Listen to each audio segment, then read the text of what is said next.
My parents slid a cold legal release across our 25th birthday dinner table, my mother smiling with chilling indifference. "We only kept you for the tax benefits and family trust stipend," she sneered. "Now that you're 25, you're officially useless to us." My father casually added that they had already filed papers to erase me from the family completely. They sat back, waiting for me to break down in tears. But I just smiled, took a sip of water, and whispered, "Funny. I found my biological family 6 months ago. They're sitting 3 tables behind you." Follow my story to see what happened when my mother turned around, and make sure to comment the city you're watching from. The restaurant was a 5-star establishment downtown, chosen by my adoptive parents not out of celebration, but because they believed the pristine environment would force me to take my public destruction quietly.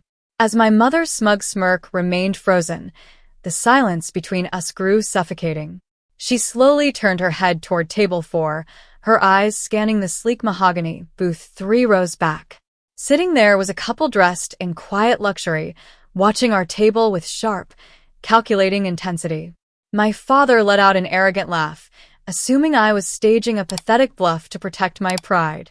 But as he reached for his champagne, he missed the subtle flicker of recognition that suddenly drained all the color straight from my mother's face.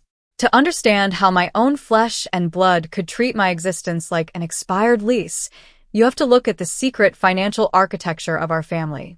25 years ago, my late grandfather established a conditional trust fund designed to distribute a massive monthly stipend to my adoptive parents on one strict condition: that they maintain an active, legally recognized heir.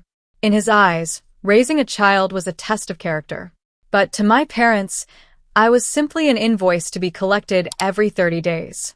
While they showered their biological golden son with luxury cars and private schooling, I was treated like an unwanted tenant, expected to keep my head down and serve the household. 6 months ago, while auditing our corporate compliance records, I discovered the trust's hard expiration date, my 25th birthday.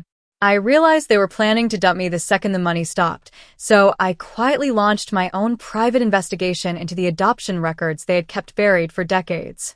The truth I uncovered wasn't just shocking, it completely altered the playing field. My biological parents weren't people who had willingly abandoned me. 25 years ago, a catastrophic corporate smear campaign and a bitter legal battle forced them to place me in a closed protection program until the dust settled. Today, they are the founders and majority owners of Apex Global Logistics, the very commercial enterprise that my adoptive father's mid-level transport firm relies on for 90% of its operating contracts. The moment my biological father stood up from table 4, the entire energy of the restaurant shifted. Beside him, my biological mother walked over with a quiet, undeniable grace.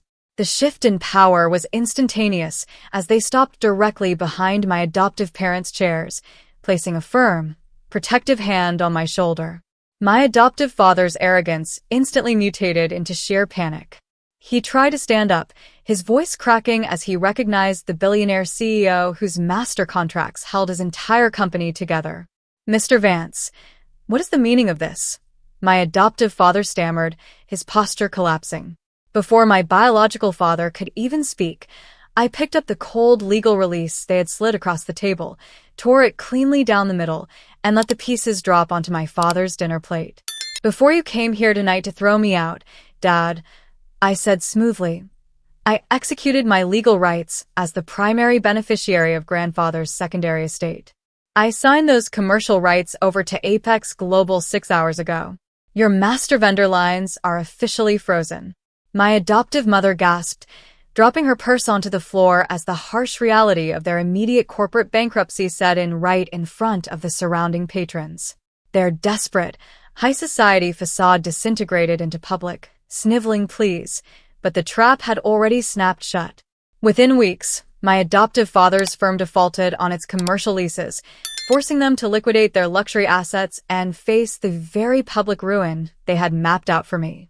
I walked out of that 5-star restaurant surrounded by the real family who had spent months helping me build my own legal and financial independence. True family isn't built on conditional trust funds or manipulative bargains. It's defined by loyalty, respect, and standing tall when the truth finally comes to light.